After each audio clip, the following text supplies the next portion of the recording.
Hi there, good morning, good afternoon, and good evening. So on this video, let's talk about how to add PayPal to your Apple Wallet, working 2025.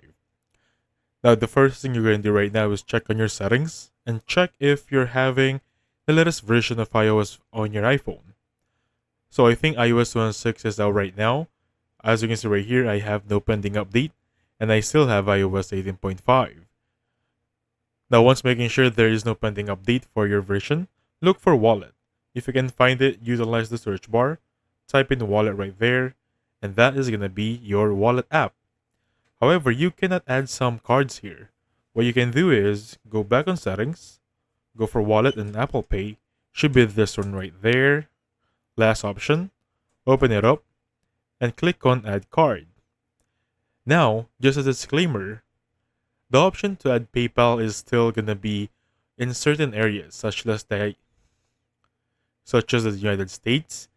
So as of now, there is no option for other areas.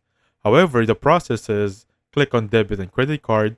If you open that one, there should be an option here that says PayPal if your area allows it. And that's it.